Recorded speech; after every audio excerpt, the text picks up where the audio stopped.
Vera a su manera. Llega gracias al auspicio de... Por cada $20 de incremento mensual en tu cuenta de ahorros, participa para ganar $150,000 en premios. Juntos, nada nos detiene. Banco Bolivariano. Contigo.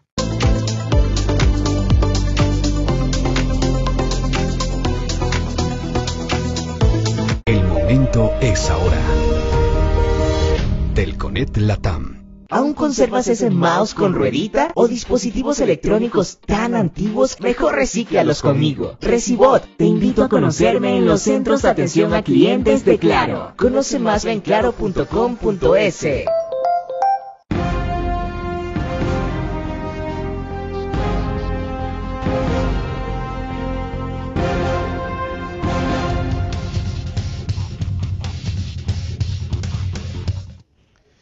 Buenas noches, son las 22 horas y estamos en vivo para un programa especial de hora y media. 90 minutos para analizar el mensaje del presidente Daniel Noboa al país. Un récord de duración. Si nos atenemos solo al contenido, 7 minutos. Con los vocativos, algo más de 9 minutos.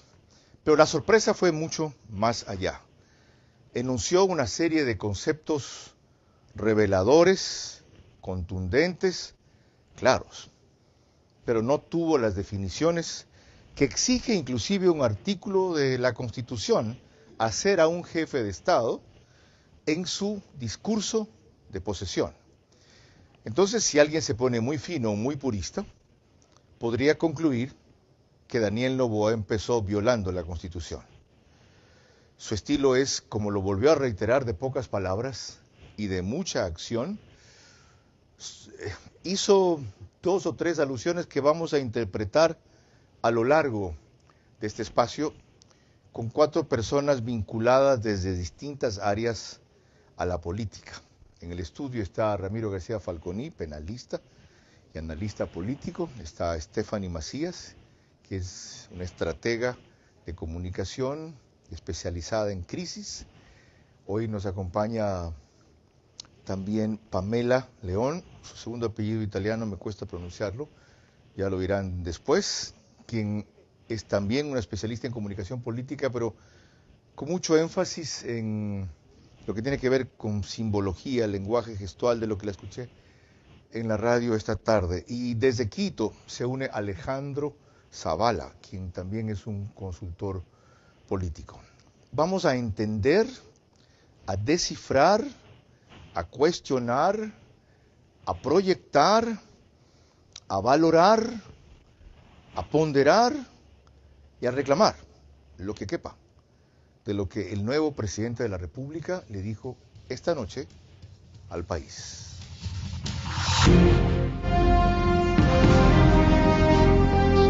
Este es Vera a su manera. Un comunicador que desde 1975 ha sacudido la televisión con formatos y estilos polémicos, sin ocultar sus simpatías ni jactarse de objetividad, pues el periodismo de opinión siempre asume una posición. Bienvenidos a coincidir o discrepar con Vera a su manera. Opinión con propósito. Democracia. Antes de revisar algunos fragmentos de la intervención de Daniel Noboa, quisiera una breve opinión de todos ustedes del discurso en el sentido que crean sobre la parte que les parezca más relevante, les llame la atención o consideren necesario emitir un primer criterio. Doctor Ramiro García Falconi, bienvenido. Gracias, Carlos. Un saludo para las compañeras de panel. Siempre un gusto estar acá. Bueno, yo creo que hubo mucha apelación a la juventud y al cambio, ¿no? El presidente se identifica con una visión renovada, la necesidad de alejarse de viejos paradigmas políticos, el rechazo a los extremos, una clara oposición a la política de extremos y revanchas, un deseo de moderación y pragmatismo. Digamos esto dentro de lo positivo que se puede rescatar. Si eso fue mucho, ¿qué reclama? ¿Qué significa que le quedó debiendo, que faltó, que fue poco? Bueno, por otro lado, una retórica vacía, una apelación a lugares comunes, empezar a hablar, enfatizar en el pragmatismo, en la juventud, como si la juventud en este caso fuera lo que ha motivado el triunfo. Yo creo que hay una falacia de causalidad en este caso, no hubo causalidad, hubo correlación, es decir. Esa es su primera impresión. ¿Cuál es la tuya, Stephanie Macías? Creo que tenemos que partir con que el 69% de la población es joven y esta es una toma de mando sui generis, porque es la toma y la posesión de un presidente nuevo y el lanzamiento de la reelección del presidente en 18 meses. Esto significa que vas a tener un presidente en transición y en transición de campaña. Tenías que delinear la cancha. Él trata de apoderarse de la narrativa de juventud, pero humanizándola. Hay un momento en el cual dice, somos jóvenes pragmáticos que buscan con empatía. ¿Cómo delineó la cancha? ¿Qué delineó la cancha? ¿O qué clase de cancha delineó? Me parece que comienza a él definir lo que es jóvenes para él. Él habla de pragmatismo, pero habla e incorpora algo interesante que viene de su vena empresarial. Habla de mediciones. En un momento habla de metas claras, medibles, planificando con objetivos, siempre midiendo los avances. Correcto, y de que le va a pedir a los ministros en la primera sesión de gabinete su plan de acción. En Quito nos acompaña Alejandro Zavala. La misma inquietud. Alejandro, tu primera impresión breve sobre lo primero que te provoca comentar respecto al mensaje del presidente Daniel Noboa. Buenas noches, Carlos. Un saludo cordial para ti y para todos los panelistas. Bueno, 3 cosas básicas. La primera, la número 1, lo que ya se dijo, clivaje de yo soy lo nuevo y no me encasillen en lo viejo. A mí no me metan en las viejas prácticas politiqueras, no es para mí. Lo segundo, evidentemente decir que la política de quemar los puentes del diálogo a él le parece un fracaso, que incluso a su familia le persiguieron algunos gobiernos, que eso no constituye un óbice para él sentarse a conversar con quien tenga que conversar para dar resultados pragmáticos y para dar resultados democráticos. Y la tercera, lo que decíamos, una formación de él académica muy anglosajona, con metas, cronogramas, plazos, mediciones, resultados. Todo esto va a ser pragmatismo, van a ser quick wins o victorias rápidas para poder tener un colchón de confianza con la gente, que eso le permite una buena maniobra, un buen margen de gobernabilidad que le permita pasar sin sobresaltos de estos 18 meses. Ahora, Pamela León Andrioli, máster y especialista en comunicación política. Igual, tu primera impresión del mensaje presidencial. Bueno, en primera instancia hay que entender que él está utilizando el arquetipo clásico del mago. El mago es aquel que viene a cambiar. Hablar tanto de cambio hace que ese cambio se vuelva continuo. Una antítesis es la misma palabra. Empezando por el tema de la juventud, él toma la juventud como un principio y un valor de gobierno, y eso hay que tenerlo claro. Al tomar a la juventud como un principio y valor de gobierno, se entiende que el estado natural de la cosa es la que gobierna, desprovista de completa capacidad de esa cosa. ¿No se excedió en la alusión o en la prelación que dio al tema juventud, aunque Stephanie aclara que el 60% y más del electorado del país es joven? Tiene un objetivo claro, que el primero es demostrar que la juventud fue uno de sus electorados capitalizados, porque muchos empezaron a decir que esa victoria electoral se debía a esa captación del anticorreísmo. En el momento en que él coloca a la juventud como parte de sus principales victorias y le agradece a ellos expresamente sobre esa victoria, está diciéndole a la gente, al ecuatoriano, yo no gané por el anticorreísmo, sino por un cambio generacional. Ok. En lo formal, a lo que no les he pedido que se refieran, y lo voy a hacer yo muy rápidamente, me sorprendió su cambio. Fluidez, agilidad, timbre de voz más elevado, mucha solvencia para leer el teleprompter, usando bien la mirada y repartiendo la dirección de a dónde apuntaba. Era otro comunicador. ¿Y por qué? Muy buen delivery, que se llama. ¿Y por qué sería eso? ¿Por qué crees tú? Roberto, el entrenamiento de Roberto. La importancia de que te dejes asesorar, incorporar a tu equipo gente no solo valiosa, sino con experiencia. Buenas noches a todos los que nos ven y nos escuchan. Empecemos a analizar algunos fragmentos del histórico y breve discurso de posesión que hoy pronunció el presidente Daniel Noboa. El Ecuador ha pasado por tiempos muy difíciles, retos económicos, de seguridad y la muerte, la real y la política. Pocos candidatos estaban dispuestos a tomar el riesgo de esta elección. Por bien del Ecuador y porque tengo una visión renovada y joven, me lancé a la presidencia sin dudarlo. Pocos pensaban que tenía posibilidades. El resultado de esta elección nos lleva a algunas reflexiones importantes. Que aquellos que ven la política como una realidad de extremos y revanchas no tendrán el respaldo popular. Soy un hombre libre y pragmático que busca con empatía mejorar la vida de los ecuatorianos, como son todos aquellos jóvenes que depositaron su esperanza en mí.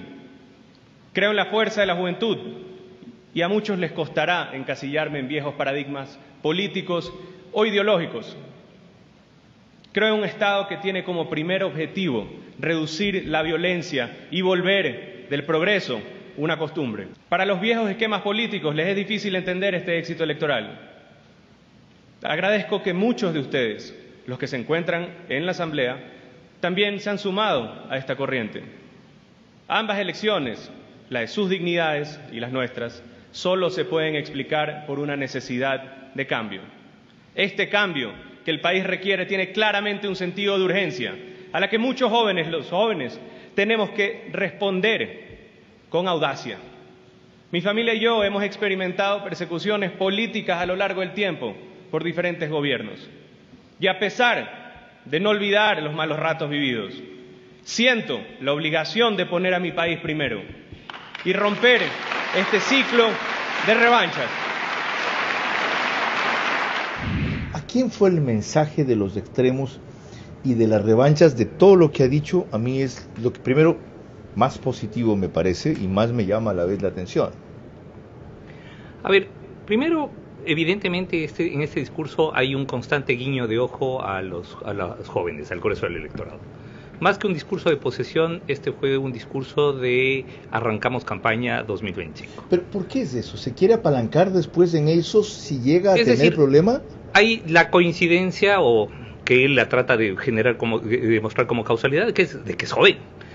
Es decir, si yo soy joven y soy el presidente más joven que ha llegado durante siglos, entonces evidentemente voy a tratar de capitalizar eso y voy a tratar de llegar a ese electorado. ¿Y no le está diciendo a otros grupos, yo gané por los jóvenes, no por el anticorreísmo, no por los votos de Villavicencio? Por ejemplo, sin mencionar, no está diciendo eso. Él no se moja ideológicamente en esto. Ojo, evita hablar de izquierdas o derechas. Que ya... Inclusive de sectores y de partidos y de actores. Claro, él trata de no ubicarse en ninguna de las veredas. No se moja en lo ideológico, no se moja en lo político, guiña el ojo a cada momento a los jóvenes. Y luego habla de las revanchas. Empieza a construir el concepto de la vieja política, que es un poco el correlativo a lo que en el correísmo era la partidocracia, ¿no? Empieza a destruir el concepto de la vieja política, más que construir. Más bien yo creo que, es decir, empieza a identificar, pero la pregunta es ¿quién es la vieja política? Ojo, cuando habla del cambio, la pregunta es ¿cambiar qué? Ok, vamos a tener, ojo, dentro del ideario político del país en este momento hay que cambiar, por ejemplo, a esa vieja política gobierno de derechas que pone una cantidad de improvisados de ministros, que es lo que se le ha criticado al Lazo. ¿Él debía hacer esas definiciones que aquí nos estamos averiguando? En este momento no. En un discurso de posesión no cabe mucho hacer esas definiciones, a pesar de que la Constitución le ordena al presidente darnos una idea, y claro, en este caso se pasó de retórica vaga, ¿no? Es decir, un uso de frases de escueto. De frases, conceptos como volver del progreso una costumbre o romper este ciclo de revancha. Sí, con eso no está diciendo absolutamente nada. Con eso no está diciendo. Yo creo que mucho más nos ha dicho con la designación de ministros que con su discurso de posesión. Stephanie Macías, sobre este fragmento, sobre los elementos que aporta y el mensaje de él.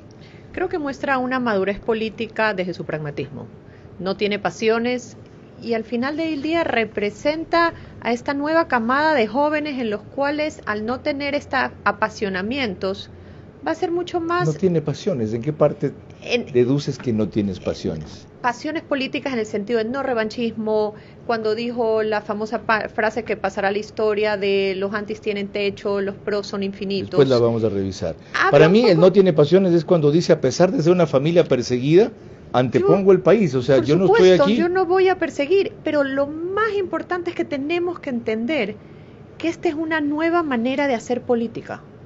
Desde un punto de vista estratégico gubernamental, si tienes un candidato que no lo puedes cambiar, es un hombre de pocas palabras, es un hombre estructurado y parco, no lo puedes lanzar por mucho que practiques con un teleprompter 20 minutos, porque no se va a ver auténtico, se va a ver incómodo. Entonces lo que haces es que tratas, en la medida de posible, generar un lenguaje y una comunicación que conecte, empatice y se humanice, pero qué interesante. Pos eso, lo que vas a hacer, que creo que va a ser un poco la estrategia a lo largo del gobierno, es que él da las directrices y de ahí tendrás voceros que se activen a profundizar los temas. Entonces, lo que a mí me parecen carencias del discurso, de insuficiencias del discurso, más bien es lo más adecuado para el tipo de expresión política que él puede manejar. Y porque al final del día... cada candidato, cada político tiene sus características propias y no puedes pedirle o forzarlo a ser alguien que no es. Ok, Alejandro Zavala, sobre este fragmento y los elementos conceptuales que aporta allí, que los llamó lugares comunes, Ramiro García Falconi, ¿cuál es tu impresión? A ver, Carlos, no seamos ingenuos. La Revolución Ciudadana tiene un piso duro de votantes, un voto duro. El anticorreísmo tiene también un voto duro. El Partido Social Cristiano tiene sus bases, su tradición política. ¿Qué tiene ADN? Entonces necesita construir un respaldo, un grupo de gente que esté atrás de él. ¿Qué mejor que los jóvenes? A ver, no seamos ingenuos otra vez. El padrón electoral es de 13.400.000 personas que estamos aptos para votar en Ecuador. De esos 7,5 millones son millennials y centennials. En el 25 serán más. Entonces, evidentemente, esto es un pedido de un respaldo político, de una fuerza política, que cuando él necesite de ese respaldo, van a ser los jóvenes, no hay ninguna duda. Y cómo los jóvenes, con características básicas, pues los jóvenes están hartos de la política de la revancha, de la política del odio. Eso salió en todas las encuestas y en todas las investigaciones y focus groups. Entonces, ¿cómo me les motivo a los jóvenes? Bueno, me salgo de los extremos, me salgo de la revancha, me salgo de la bronca y les propongo esta nueva forma pragmática, más retraída, de un diferente tipo de liderazgo. Estamos ante un nuevo liderazgo mucho más millennial, con menos palabras, más espeso y mucho más concreto y enfocado a resultados. A mí la frase que más me gustó y más me llenó, porque representa lo que tanto hemos reclamado y no se ha dicho. Él dijo, para combatir la violencia hay que atacar la desocupación. No, eso, es decir, no se va a concentrar solo en la represión. Yo entiendo que tampoco va a desistir de ella ni va a bajar de niveles, pero va a hacer todo lo otro que faltó. Y hemos venido reclamando y han venido postergando, y se dice que aquí nunca debe comenzar porque tienen 1 año y medio. Pero bueno, saliéndome de esa parte, ¿por qué no hizo una precisión sobre su proyecto, por ejemplo, de incentivar a las empresas para que empleen a los bachilleres, a los recién graduados de las universidades o a los jóvenes profesionales? ¿Por qué no hizo eso? Dos cosas ahí, estimado Carlos. La primera es que evidentemente cuando se refiere al tema de desocupación está ya dándoles un guiño, porque ¿quiénes son las personas que más desocupadas están y con más faltas de oportunidades están y que se están uniendo a las pandillas y se están uniendo a los grupos delincuenciales? Pues es evidentemente los jóvenes, pues ese es el lugar que él va a optar. Y la segunda cosa es que yo le veo de un hiperpragmatismo tan tremendo que él no quiere hablar de estos lineamientos porque quiere dar resultados. Él va a empezar con estos quick wins, con estos proyectos que se empiecen a concretar, y va a hablar a través de los resultados y no de la retórica vacía de los políticos tradicionales. Cuando él habla de romper este ciclo de revanchas, también está colocándose como un capitalizador de todo ese multisegmento de electorado, de todo lo que pueda configurar la no revancha. ¿A qué me refiero con esto? Sabemos que la persecución se liga también a esta oración, lo que pasó con la Clementina. Llegó a segunda vuelta con Luisa González, es decir, que hubo un periodo de revancha y de confrontación de uno a uno por largo tiempo. Lo que te está diciendo ahí es, no importa que hayan perseguido a mi padre, que me hayan perseguido a mí, porque eso es completamente disímil a lo que nos convoca. Ya, pero hay algo más, en verdad eso dice en otras palabras. Ahí lo que Stephanie Macías entonces identifica, él quiere inaugurar una nueva forma de hacer política, él cree inaugurar eso, y es más, ¿está haciéndolo con ese discurso? Lo hace con el discurso y lo hace también generando un frente que pueda apoyar esos respaldos desde la no política. Que son los jóvenes. Exacto, pero desde la no política, porque son escenarios en donde justamente no se mueven los círculos de poder, sino los círculos de influencia. Resta ver cómo los articula o los organiza, porque tiene una estructura incipiente que se armó para la campaña. Veamos otro elemento más de los aportados hoy por el presidente de la República para retomar el análisis de su mensaje. No podemos seguir repitiendo las mismas políticas del pasado esperando tener un resultado distinto. Por eso, los ciudadanos votaron por un nuevo Ecuador. A base de esfuerzo y disciplina, he logrado éxito académico, profesional y político, nunca olvidando el amor por mi país. Le he puesto el corazón a esta campaña y a todo lo que he hecho en mi vida.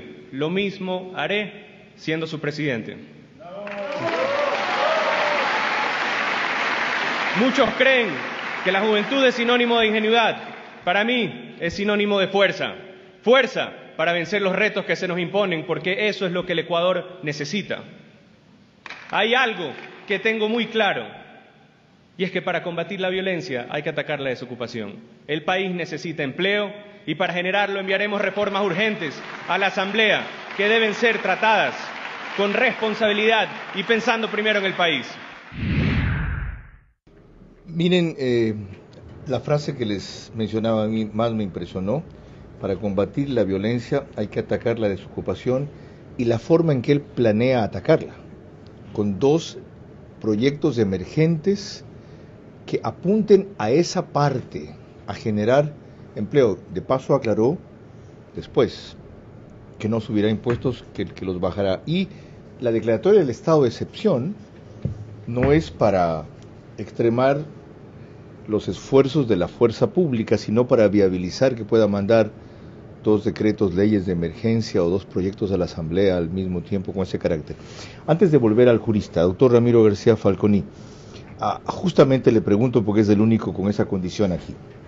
Artículo 147 de la Constitución. Son atribuciones y deberes de la presidencia o presidente de la República, además de los que determine la ley, 1, cumplir y hacer cumplir, etc. 2, presentar al momento de su posesión ante la Asamblea Nacional. Fíjese que dice presentar, no dice exponer, si nos podemos poner finos. Presentar al momento de su posición ante la Asamblea Nacional los lineamientos fundamentales de las políticas y acciones que desarrollará durante su ejercicio. ¿Los presentó? La pregunta es, ¿cuál de los anteriores presidentes ha presentado que yo recuerde ninguno? Como exposición todos. Es decir, todos han utilizado el discurso de posesión como una forma de exposición de su plan de gobierno. En este caso no. Correcto. En este caso no dijo nada. Y tampoco los lineamientos. Yo diría que algunos principios rectores denunció. Yo creo que hemos pasado en 60 años del dadme un balcón y seré presidente. Correcto. A no me den cámara, no me den micrófono y verán que gano.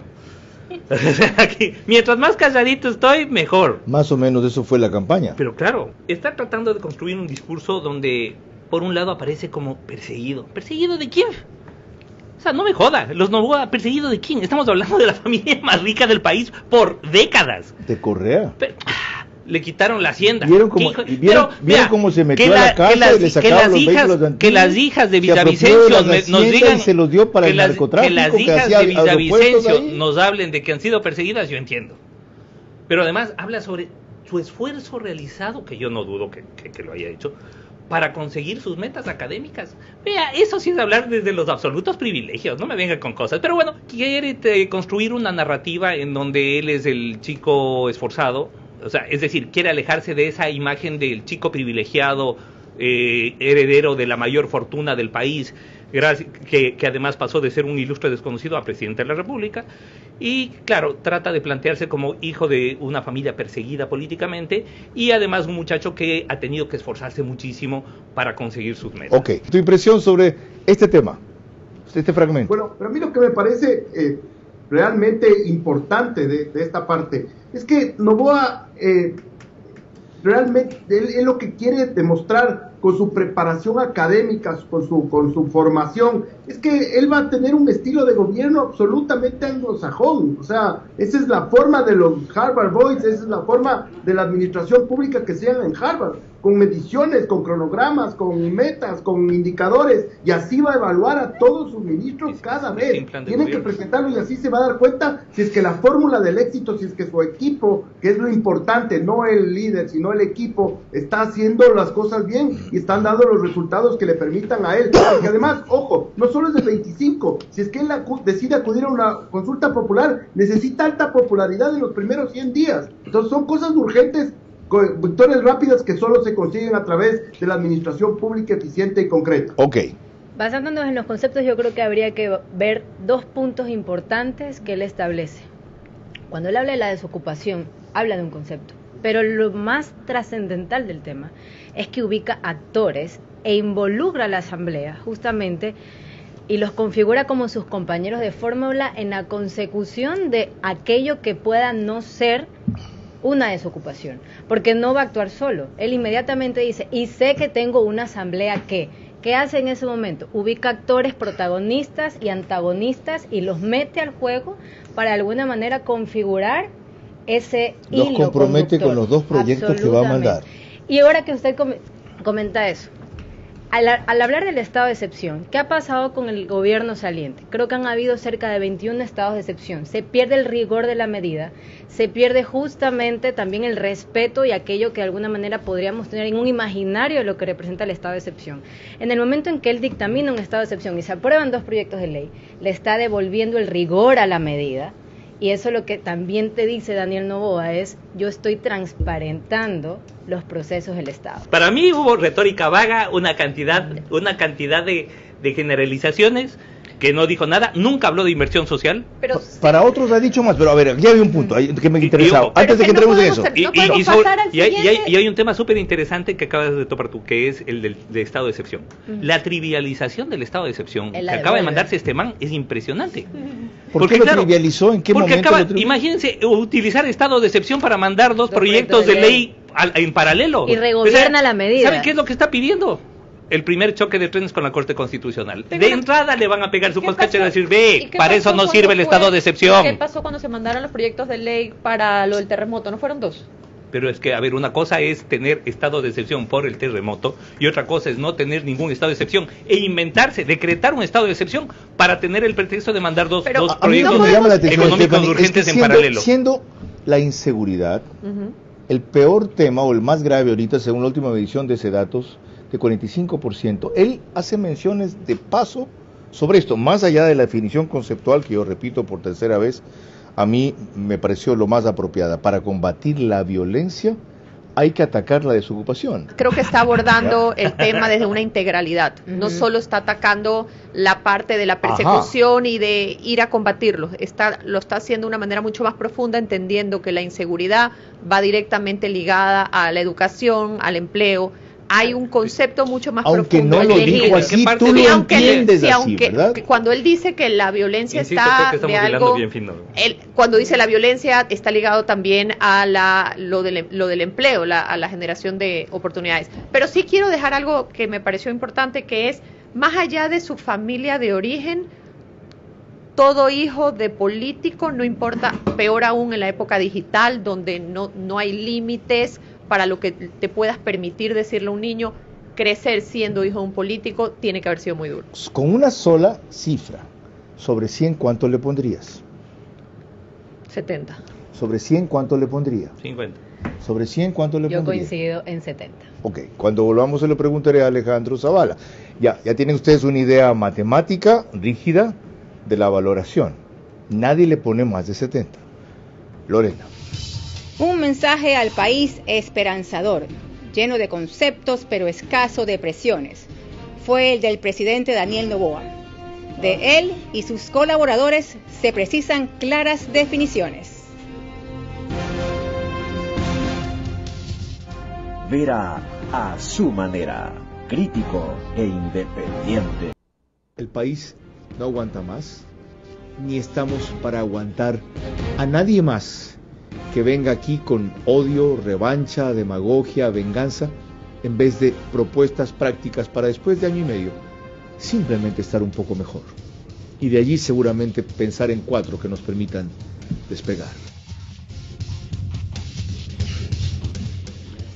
Estamos analizando en vivo, son las 22:40, el mensaje de Daniel Noboa hoy al país. Les recuerdo que el repite del programa es por OnePlus, canal 14, el mismo número en las 3 cableras que lo reproducen, 2 días después, Extreme TV Cable, CNT, Claro TV. Apenas terminamos, el periódico digital Ecuador en Vivo lo sube a su portal de noticias y página principal. Y en Estados Unidos nos siguen en simultáneo por Macro Digital. Lorena. En uno de sus fragmentos de los discursos más aplaudidos, el presidente Daniel Noboa volvió a definirse como un hombre de pocas palabras y mucha acción, advirtiendo que aquellos que busquen atraparlos en viejos esquemas fracasarán. Pocos gabinetes en la historia han sido tan diversos como este. Nunca hemos tenido la participación de tantas mujeres ni de jóvenes.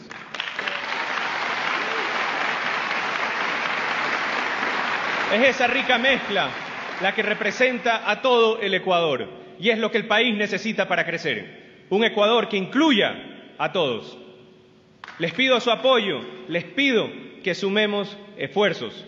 El anti tiene un techo y el pro es infinito. Dejemos los viejos esquemas políticos y concentrémonos en resolver los grandes problemas que aquejan al Ecuador. Siempre fui optimista. Siempre he creído en el Ecuador y juntos romperemos rígidos esquemas para adaptarnos y progresar. Los invito a todos a trabajar en conjunto para acabar con el enemigo en común, la violencia y la miseria. El éxito no es haber llegado aquí, sino que en el día que nos toque marchar, tener el respeto y el cariño de la mayoría de los ecuatorianos. Ese éxito solo va a ocurrir si nos unimos. La tarea es dura y difícil y los días son pocos. Manos a la obra y a trabajar. ¡Viva el Ecuador! Yo siento que una de esas definiciones que hizo ahí nos queda lo que estamos haciendo nosotros ahora. Nos dijo los que nos quieren encasillar en viejos esquemas están destinados al fracaso. Estamos tratando de encasillarlo en viejos esquemas. 1, 2. La frase más cautivante del discurso fue allí. El anti tiene un techo, el pro es infinito. Y lo otro, Stephanie Macías, ¿qué nuevos elementos aportó de lo que puede ser su mandato más allá de conceptos que no fueron desarrollados y que Ramiro García Falconi considera una repetición de lugares comunes? Como decíamos al principio, delinea su cancha, y delinea su cancha con lo que tiene, que es un hombre estructurado, un poco apático. Lo vemos sonreír, delinea la cancha en la cual habla de violencia y miseria, son nuestros enemigos. Cariño y corazón. De nuevo estamos humanizando a este presidente que se lo conoce muy poco. Hay una diferencia entre reconocimiento y profundidad de conocimiento. En campaña tú reconocías al candidato, sabías quién era, pero conocimiento a profundidad de quién es, qué piensa, cómo se siente. ¿Alguien puede estar en desacuerdo con lo que acabamos de oír que dijo? Nadie. ¿Y por qué le pones 14 sobre 20? Yo no he puesto 14 sobre 70 es 14 sobre 20. Porque creo... No pasa el año con esa calificación. No. Yo creo que el discurso, si tú me preguntas, el terno fue hecho a la medida del candidato, 100%. Maximizaron dentro de lo que tenían como presidente, maximizaron sus capacidades de hablar, por supuesto. Como ciudadana y no como estratega, sí me hubiera gustado un poquito más de que nos expliquen. Pero de nuevo, yo represento solo vengamos en números un segundito. 11% de la ciudadanía tiene mayores de 60 años. 20% somos entre 40 y 59. Lastimosamente, para los que no nos está hablando a nosotros. Estoy entendiendo que delineó la cancha diciendo que va a gobernar para todos. Pero ya, pues estamos repitiendo lo mismo. Yo quiero que nos refiramos un poco a los nuevos contenidos que está aportando. No está aportando ningún contenido. Alejandro Zavala, en lo que acabamos de ver, aparte de ser reiterativo en lo que es una característica que ustedes encuentran de su mensaje, ¿qué más dijo? No dice nada. Bueno, a mí me parece muy interesante el tema de cómo está conformado su gabinete, ¿no? O sea, sí, este tema de crear estos círculos virtuosos, de crear estos equipos multidisciplinarios, y además la visión de las mujeres, no caer en el criterio machista de que le dan el cargo porque es mujer. Ese es un criterio machista. Le dan el cargo a que igual capacidad, la visión de las mujeres es muy importante, es definitiva, son un 51% de la población, y tener diversos talentos, diversas habilidades, va a potenciar el equipo, que es lo que él está necesitando, que es lo que él está queriendo. Él exalta lo nuevo de su equipo, lo joven y lo diverso, y sin embargo ya tiene 2 deserciones.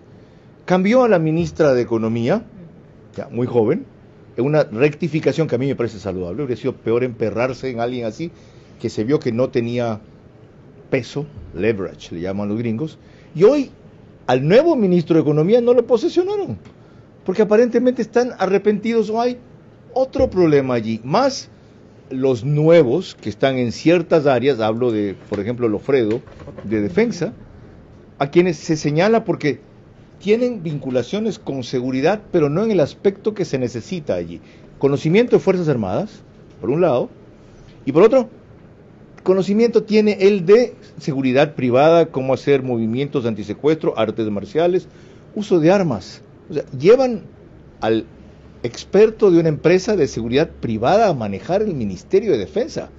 ¿Y les parece a ustedes que está dando una señal positiva? Acuérdate que estuvimos a punto de elegir un perfil parecido, estuvo a punto de pasar a segunda vuelta y quién sabe ganar la presidencia de la República. Un perfil bastante parecido, estuvo a punto de ganar la presidencia de la República. Y segundo, yo sé de buena fuente que lo que hace Noboa es poner estas personas nuevas, pero rodearles de gente de experiencia. Sé que de viceministro le van a poner al hijo del general José Gallardo Román, me parece, creo que el hijo de él, que tiene el conocimiento que al otro le falta. Con eso entiendo. Ahora, es una injusta comparación lo de Jan Topic. Jan Topic es economista, además, y si bien tiene una formación de una empresa de seguridad privada, es un tipo con muchos otros aspectos en sus características que la comparación que estamos haciendo. Sobre lo mismo, esto que él comenta de que es pro y que no es anti. Ya leyendo el discurso total, pareciera que es un discurso que podríamos calificar como justificante. Se justifica constantemente. Justifica su elección y su victoria al decir que los anticorreístas no votaron necesariamente por él. Justifica el acuerdo, justifica la revancha, justifica el gabinete. Justifica la no revancha. La no revancha. Okay. Justifica el ser escueto de palabras diciendo que él es pragmático. Es un discurso que lo justifica. Pero además es interesante el hecho de que diga que su gabinete es diverso, pero esa diversidad también viene de aquellos miembros que pertenecen, que tienen hilos del pasado. Son diversos también en la clase política, de esa que se quiere divorciar. Sí, tiene razón en que pocos gabinetes han sido tan diversos, pero tampoco tan llenos de ilustres desconocidos. ¿Cuál es el problema con ser desconocido? No, a ver, un ratito. El problema, cuando hablo de ilustres desconocidos, hablo de gente que tiene 0 o casi 0 experiencia en la administración pública. Okay. Es decir, no se puede llegar a improvisar. Perdóneme, Doctor, ya hemos tenido bastante 2 años los y medio. Expertos en administración ¿Y cuándo pública? hemos tenido? Pero a ver, o me va a decir que en el gobierno de Lazo tuvimos. ¿Quién estuvo manejando seguridad que hablaba ya hace un rato? El general Lara. ¿Quién fue el que pusieron después de Diego Ordóñez? Un héroe del CENEPA experto en seguridad. El general Bravo. ¿En qué quedamos en seguridad? Bueno, entonces, ¿esos son los que tienen experiencia? Ojo, pero es que, a ver, una de las cosas, porque hace un momentito escuchaba a nuestro compañero de panel que está desde Quito, Alejandro Zavala, que decía, bueno, esta es una forma anglosajona de administrar a cada uno de los ministros, les ha pedido que hagan mediciones, pero, ojo, en otras palabras, lo que le dijo es, cada cual haga lo suyo y luego me reporta. Pero no hay un plan, porque lo lógico es, este es mi plan de gobierno, y cada ministro, cada ministerio tiene que ir sumando a ese plan de gobierno desde su plan. Otra cosa es que no ha desarrollado el plan, que es una cosa que yo extraño también. Si queremos gente nueva, tenemos que tener tolerancia hacia la gente nueva. ¿En qué sentido? ¿Tolerancia con qué de la gente nueva? ¿Porque son nuevos? Cada vez que escuchamos que hay nuevos, por supuesto hay dudas razonables si van a tener la experiencia, la capacidad de gestión para poder administrar una cartera de Estado, por supuesto. Pero también podemos pensar que en muchas ocasiones, en diversos gobiernos, ha habido gente nueva que nos ha sorprendido. Entonces, no estoy diciendo que todo malo, todo bueno. Estoy diciendo... Dame un ejemplo que recuerdes. Nils Olsen, el ministro de Turismo, coincido, por eso lo ratifica. Me pareció un hombre valioso. Okay. Uno más para no decir que fue una excepción. Uy, me han puesto en spot. Pero si me A continuación, veamos otro fragmento de análisis del discurso de Daniel Noboa. Para muchos, soy una generación distinta. Si hay algo distinto en mí, es que me gusta planificar, ponernos objetivos y medir todo para ver los avances. A todas las naciones amigas aquí presentes, gracias por su paciencia de habernos acompañado en este momento tan particular de nuestra historia. Les extendemos nuestra mano amiga, sin condiciones, pero les pediremos su apoyo, porque muchas de nuestras luchas son las luchas de todos. Siempre he sido una persona de pocas palabras, pero siempre he sido un joven de acción, como lo son la mayoría de las ecuatorianas y ecuatorianos, que lo único que piden es una oportunidad, la misma oportunidad que yo tuve, que ustedes me la dieron. Aquellos que busquen atraparme en viejos esquemas fracasarán. Soy un hombre libre de prejuicios y políticamente distinto para muchos. Pero así es el Ecuador, joven, libre, diverso y emprendedor. Ahora sí, adicionalmente lo que estabas diciendo, Stephanie. A menos que comencemos a darle oportunidad a gente capacitada, a pesar de que sea nueva, ¿de dónde vamos a seguir sacando gente si no le damos oportunidad a los nuevos? De Marte no los vamos a tener. Hay que entender lo que son los canales. ¿Cómo podemos asegurar que justamente los jóvenes fueron los que vieron el discurso de Daniel Noboa? Entonces, Daniel Noboa no le estaba hablando a los jóvenes al utilizar el canal oficial, no, pues. Estaba hablándole al post-discurso que se iba a generar después de ese canal oficial. Claro, las piezas que fue lo que se pasó en la generación de contenidos post, el post-debate. Entonces, si bien no le habló a los jóvenes, le habló a los divulgadores de información que pueden oficializar ciertas cosas y que pueden poner y enmarcar el contenido de acuerdo a esos segmentos eventuales que puede capitalizar. Y en el canal digital estaba lleno de pelados, o sea, el mayor tenía 28, 30 años. Cuando terminamos, los dos que éramos mayores, dijimos que era un discurso demasiado corto, estábamos acostumbrados a otro tipo de liderazgo. Pregunté entre los jóvenes del discurso, todos le calificaron con 10. Entonces, realmente estamos ante un nuevo tipo de liderazgo. No lo queremos ver todavía, extrañamos los mesías, extrañamos los carismáticos, extrañamos la tarima, extrañamos incluso la sabatina. Pero, bueno, yo no, particularmente yo no extraño las sabatina. Pero digo, eso es lo que extraña la gente de nuestra generación. El capital político que acrecentó hoy, la fuerza que logró con su mensaje, el electorado que logró consolidar, los sectores que ha apaciguado y un poco mandándoles mensajes, váyanse con cuidado, no soy tan ingenuo como ustedes creen por ser joven, aquí hay mucho más de lo que parece. ¿Cómo lo debe invertir en estos primeros días o en estas primeras horas? Ya anunció para lo del martes los 2 proyectos. La consulta para cuándo, por ejemplo. Ya respecto a seguridad, ¿qué puede ser dramático que la gente sienta? No es que bajaron las muertes violentas hoy, sino que él va a aliviarme el problema por ahora, o no cabe nada de eso. Creo que lo de hoy fue un discurso de campaña, un discurso de inicio de campaña. Híjole. No fue un discurso de presentación de un presidente, sino de un candidato que va a estar 15 meses en campaña, para empezar. Hizo un guiño de ojo al electorado al que va a apuntar durante estos 15 meses. ¿Qué es lo que va a tener que mostrar? Lo que va a tener que mostrar son resultados, porque al final del día, después del TikTok, lo que queda es abrir la refrigeradora y ver qué hay adentro. Y ahí es donde los gobiernos empiezan a tener problemas, ¿verdad? Entonces, ojo, ¿qué va a hacer para evitar la próxima masacre carcelaria?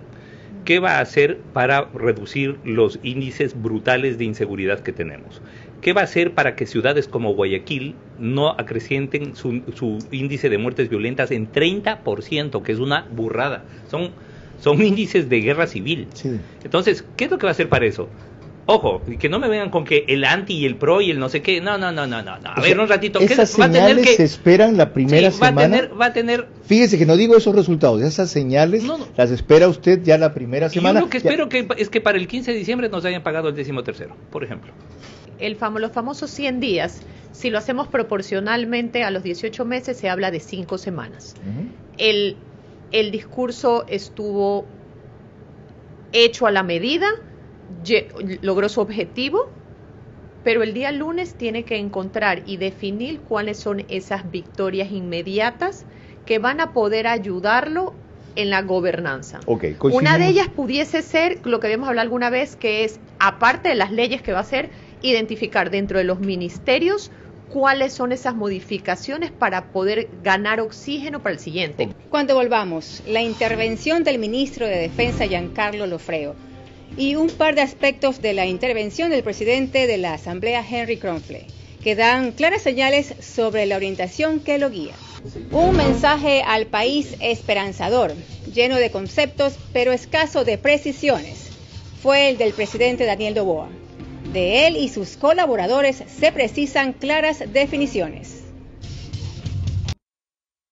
El país no aguanta más, ni estamos para aguantar a nadie más que venga aquí con odio, revancha, demagogia, venganza, en vez de propuestas prácticas para después de año y medio, simplemente estar un poco mejor. Y de allí seguramente pensar en 4 que nos permitan despegar. El presidente de la Asamblea, Henry Kronfle, se esmeró en decir que gobernabilidad es lo que se había logrado con la recomposición de fuerzas en la Asamblea. Los primeros resultados hacia la tan anhelada gobernabilidad están a la vista y son contundentes.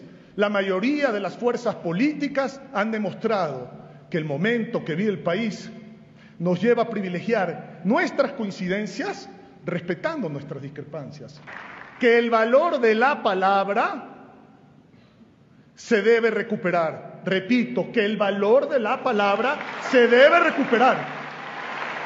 Y es responsabilidad de quienes ocupamos circunstancialmente puestos de poder, igualar las oportunidades para todos, convencidos de que la grandeza de un país se construye con el sudor de cada uno de los ciudadanos, y no de egos y vanidades de los políticos. Estoy convencido de que el Ecuador tiene un futuro luminoso, convencido de que podemos convertirnos en un modelo exitoso en democracia, seguridad, libertad e institucionalidad, en una nación vanguardista y segura, en donde se privilegie la atención a los más necesitados y se entienda que la solvencia moral es más importante que la solvencia económica.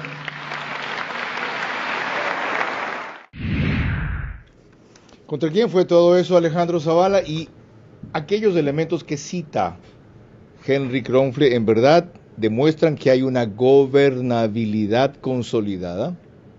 Bueno, la estrategia del discurso de Henry Kronfle fue muy inteligente, porque empezó citando a Rousseau, después citando a los check and balances gringos, para explicarnos los fundamentos de la democracia liberal, que son acuerdos, conversaciones, pactos, y a través de eso le sirvió todo este marco conceptual para pegarle unos dardos venenosos al Lazo terrible, o sea, diciéndole que fracasó en los acuerdos, que fracasó en lograr consensos, que los consensos ahí se ven, que están contundentes, que no tiene el valor de la palabra, que no tiene solvencia moral, etcétera. O sea, todo ese marco que puso en principio conceptual le sirvió para después ir al ataque sobre Lazo. Alejandro, perdón, pero ese puede ser un boomerang que regrese.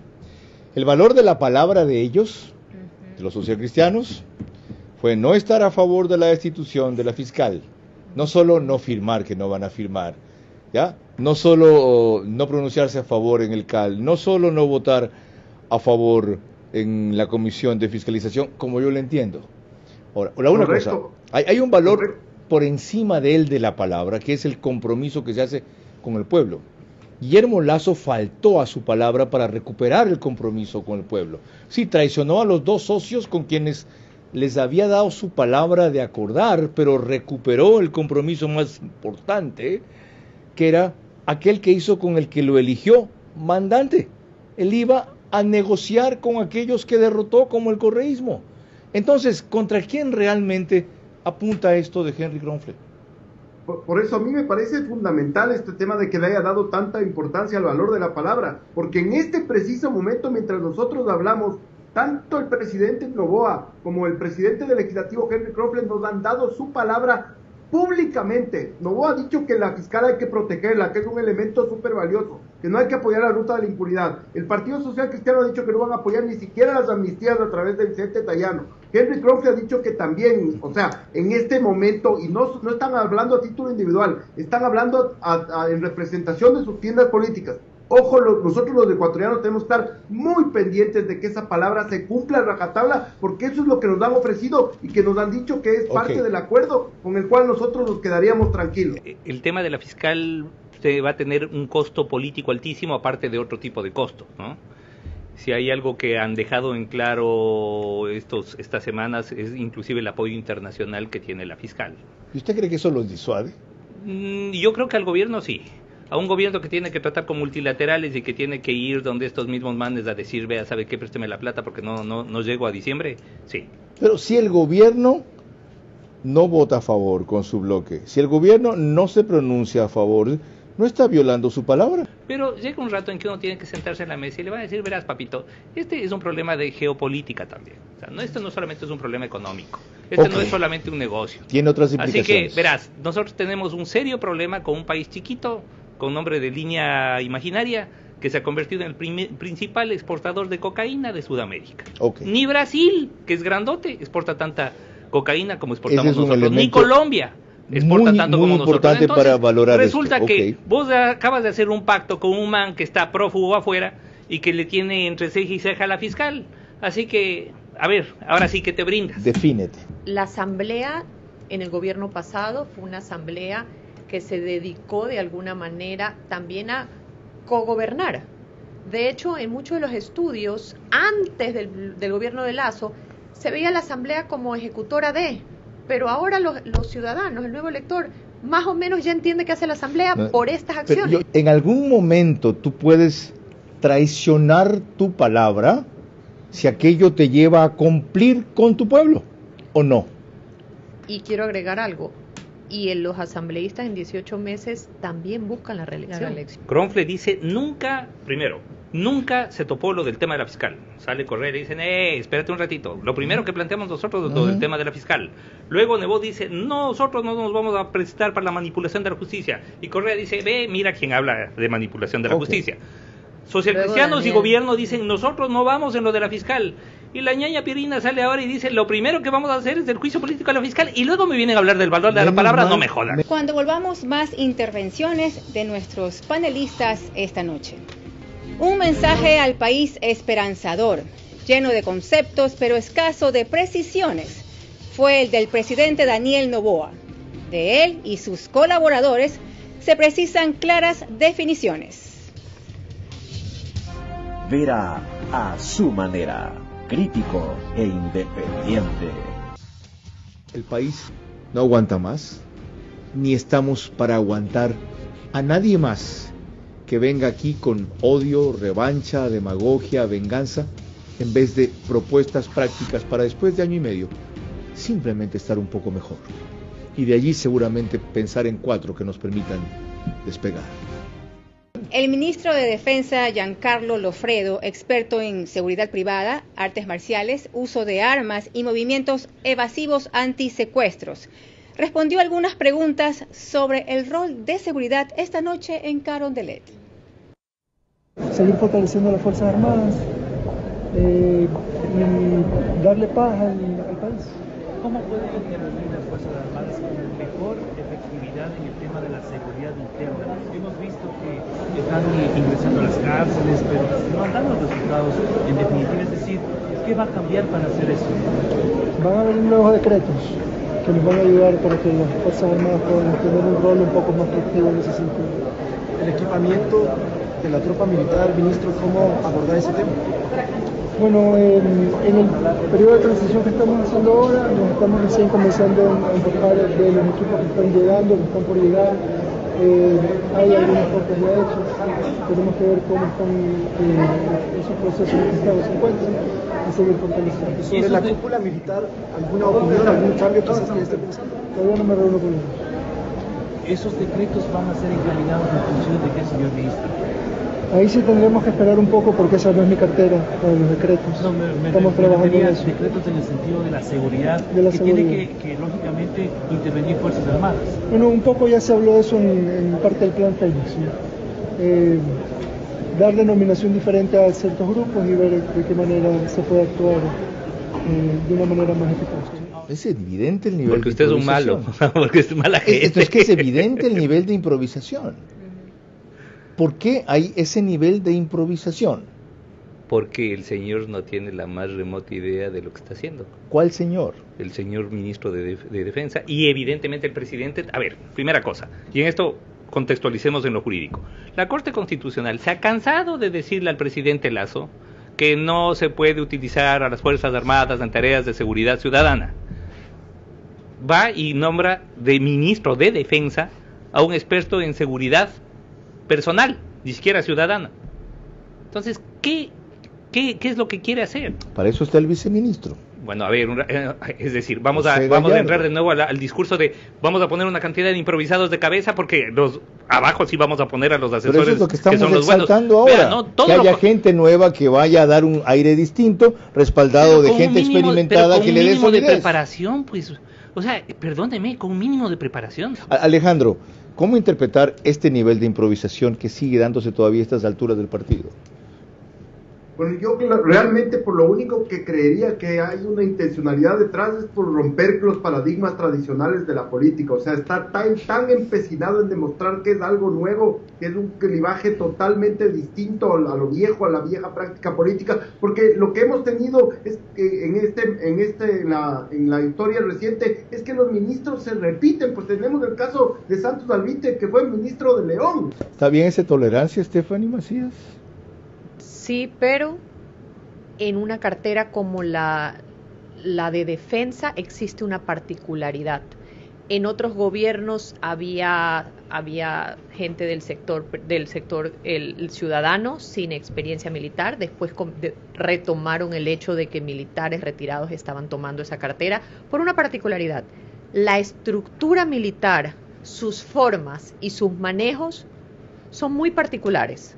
Alguien de afuera sin conocimiento le va a ser difícil activar toda la maquinaria porque ellos ya lo hizo tienen... Correa, comenzó nombrando a una destacada militante socialista, después por insistir en otra mujer. Por eso digo que va a ser un reto porque en esta cartera específica necesitas manejar sus códigos y sus lenguajes. Pamela. Creo que es un error extrapolar la experiencia en seguridad privada a seguridad pública. Las variables son completamente diferentes y lo que han buscado más que un ministro de defensa es un arquetipo que pueda reemplazar esa imagen posicionada sobre lo que entendemos que debe actuar y obrar en seguridad. Cierro con una idea de cada uno en el mismo orden de esta última intervención sobre el mensaje de Daniel Noboa.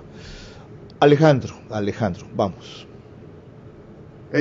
Como decía yo, tres cosas rescatables del mensaje de Daniel Noboa. Primero, el clivaje entre lo antiguo y lo nuevo. Él no se va a dejar encasillar en vieja política. Segundo, y muy importante, el tema de hablarle a los jóvenes, de ser una persona joven y darle un valor intrínseco a la juventud y no hacerle pecar de ingenua. Y tercero, el hiperpragmatismo, las métricas, las mediciones, los resultados, y él va a hablar por los temas concretos que vaya resolviendo día a día en su gobierno. Mostrar que representa la nueva forma de hacer política y los que estamos acostumbrados a la vieja nos va a tocar comenzar a transicionar y entender las nuevas formas. Va a llegar un momento en que la posición de candidato con la posición de presidente va a ser incompatible y va a tener que decidirse por una de las dos. Y mientras tanto, pues el país un poco a la expectativa de qué es lo que pasa, porque hoy por hoy no tenemos, lo único claro que tenemos es que nada está claro. Cuando habla de muerte, hay que entender que habla de muerte después de un lugar de victoria, es decir, que él se promete como esa figura de resurrección mesiánica que viene a regobernar la política. Segundo, los jóvenes no son solamente una pieza capitalizable de lo electoral, sino que además son su sostén para justificar el voto que no puede definirse desde un lado anticorreísta. Y lo último, el tema de las mediciones, me parece a mí que no sale justamente de esa visión corporativista que lo va a definir en todo el gobierno. Mil gracias a todos ustedes por su extraordinario espontáneo, duro y diverso aporte, Alejandro, incluido tú allá en Quito. Yo, a propósito de lo que aquí se ha dicho, comprendo ahora mejor lo que me parecía insuficiente en el mensaje. Es decir, se ha estructurado un mensaje adecuado al expositor, que no podía ser más largo, debía ser así de breve, tenía que resultar así delimitado con una serie de conceptos que, como bien ha repetido Lorena a lo largo del programa, resultan esperanzadores, pero con una escasez total de definiciones que se requieren ahora más que nunca. Le tocará hacer al resto del equipo eso a medida que empiecen a gestionar sus carteras a partir de mañana. Mañana tienen que resolver cuál va a ser el monto del incremento en el salario básico. ¿Van a ratificar la tendencia de los $25? A mi juicio deberían hacerlo. ¿Se van a echar al empresariado encima porque un empresario hace lo contrario de lo que ellos piensan? O si no, al FUT encima porque ni siquiera eso pudieron ratificar del gobierno saliente, aunque sí ratificaron al ministro de Turismo. Se precisan con urgencia definiciones, precisiones de los conceptos alentadores que hoy se han esbozado, o de lo contrario, el mensaje a la nación quedará solo en una bonita pieza de oratoria. Lorena. Que tengan un descanso reparador. Buenas noches.